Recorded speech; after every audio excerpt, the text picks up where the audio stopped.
Greetings. Good life. Well, let's continue on with my reading of the Benevolent Magic blog for you. This one was posted on Friday, January 20th of 2006. And it's called Life is Its Own Matter. Allow Spirit to be Spirit and Life to be Life. On this blog and when I say we, you might wonder if I'm referring to more than one person. There will be occasionally more than one person, so that's why I'm saying we. We will try to accomplish more than one purpose. The main purpose is to provide alternatives by which you can improve the quality of your lives, as you know, but there is others.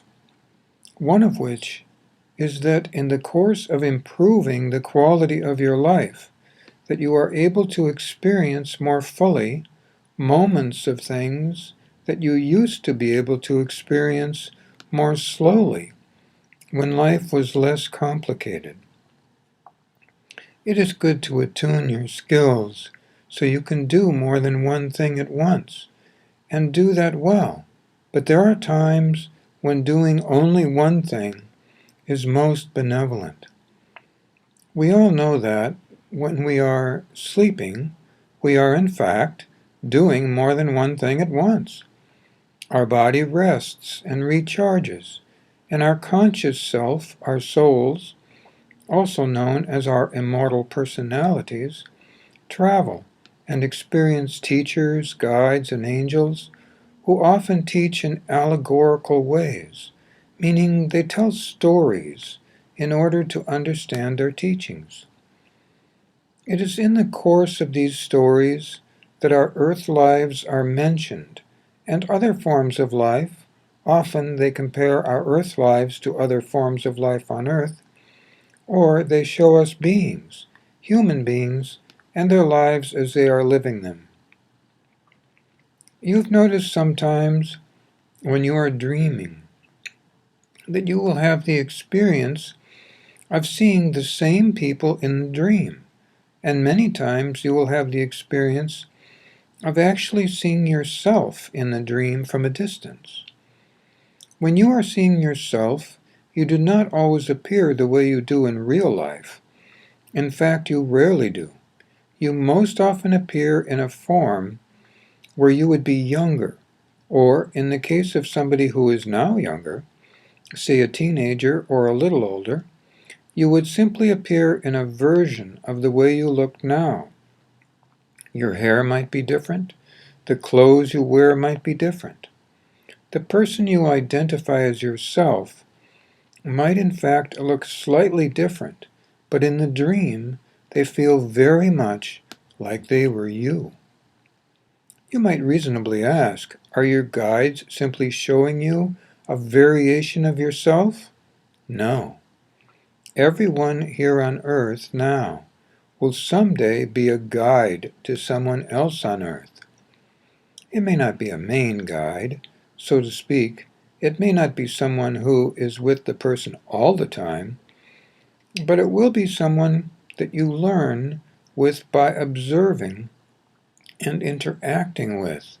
And because you've had at least this one earth life, you will have, yes, some street smarts, you might say, some experience, because the main guide, the one that is with the person almost all the time, is not very often a person who's had a recent earth life.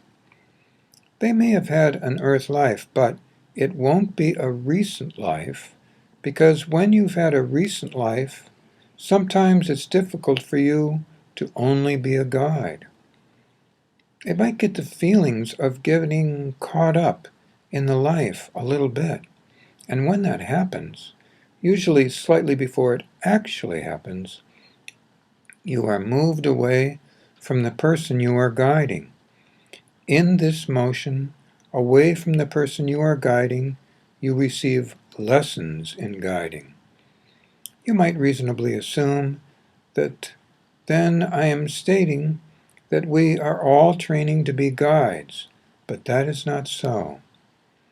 We're all learning how to communicate to forms of life that may or may not be physical. We come here and we sleep and we dream, and the forms of life that communicate with us when we are dreaming, in other words, being taught, are not physical as we know them.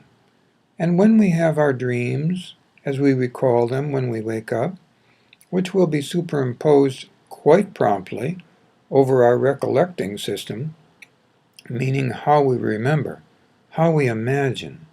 That's why they seem very earth-oriented, even though sometimes it doesn't contain factors of earth, such as you're flying or something like that.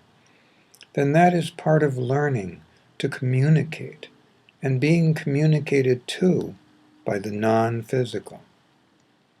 So when we consult as a guide, we are consulting in order to provide earth wisdom on the basis of our life's experience, and also to learn greater wisdom by hearing those we admire and feel good about give advice to another. You've noticed how we all enjoy sitting in on something where someone who is either an expert or someone whose opinion we admire is advising someone else. It is not only enlightening, but it is encouraging and even uplifting at times, and we enjoy that.